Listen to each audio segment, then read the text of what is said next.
இயேசுவுக்கே புகழ். இன்றைய இறைவார்த்தை 1 கொரிந்தியர் 14ஆம் அதிகாரம், வசனங்கள் 7 முதல் 19 வரை. குழல் அல்லது யாழ் ஆகிய உயிரற்ற இசை கருவிகளால் எழுப்பப்படும் ஒலிகளுள் வேறுபாடு இல்லையெனில் குழல் எழுப்பும் ஒலி எது, யாழ் எழுப்பும் ஒலி எது என்பதை எப்படி அறிய முடியும்? எக்காலம் தெளிவாக முழங்காவிடில் யார் போருக்கு தயாராவார்? அவ்வாறே நீங்களும் பரவச பேச்சு பேசும்போது பேசும் வார்த்தைகள் தெளிவாயிராவிடில் நீங்கள் பேசியது என்ன என்று எவ்வாறு தெரிந்து கொள்ள முடியும்? ஏனெனில் உங்கள் பேச்சுதான் காற்றோடு காற்றாய் போய்விடுகிறதே.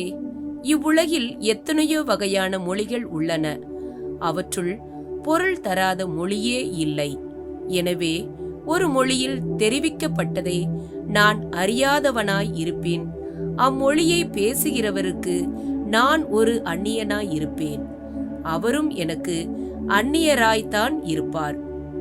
இதுபோலவே நீங்களும் இருக்கிறீர்கள்.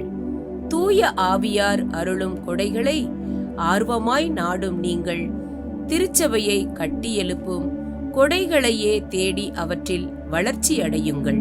பரவச பேச்சு பேசுகிறவர் அதனை விளக்குவதற்கான ஆற்றலை பெற இறைவனிடம் வேண்டட்டும். எனவே நான் பரவச நிலையில் இறைவனிடம் வேண்டும்போது என்னிடம் செயலாற்றும் தூய ஆவியாரே இறை வேண்டல் செய்கிறார். என் அறிவுக்கு அங்கு வேலை இல்லை. இந்நிலையில் நான் செய்ய வேண்டியது என்ன? தூய ஆவியால் ஆட்கொள்ளப்பட்டு இறை வேண்டல் செய்வேன், அறிவோடும் இறை வேண்டல் செய்வேன். தூய ஆவியால் ஆட்கொள்ளப்பட்டு திருப்பாடல் பாடுவேன், அறிவோடும் திருப்பாடல் பாடுவேன். இல்லையேல் நீங்கள் தூய ஆவியால் ஆட்கொள்ளப்பட்டு கடவுளை போற்றும் போது அங்கு அமர்ந்திருக்கும் பொதுமக்கள் நீங்கள் நன்றி செலுத்தி செய்யும் இறைவேண்டலுக்கு எவ்வாறு ஆமேன் என சொல்ல முடியும்? நீங்கள் சொல்வதுதான் அவர்களுக்கு விளங்கவில்லையே. நீங்கள் நன்றாகத்தான் நன்றி செலுத்தி இறைவனிடம் வேண்டுகிறீர்கள், ஆனால் அது பிறரது வளர்ச்சிக்கு உதவவில்லையே.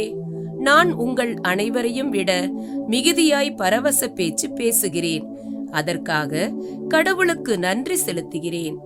ஆயினும் நான் திருச்சபையில் பரவச நிலையில் பல்லாயிரம் சொற்களை பேசுவதை விட மற்றவர்களுக்கு கற்றுக் கொடுப்பதற்காக 4-5 சொற்களை அறிவோடு சொல்வதையே விரும்புகிறேன். ஆமேன்.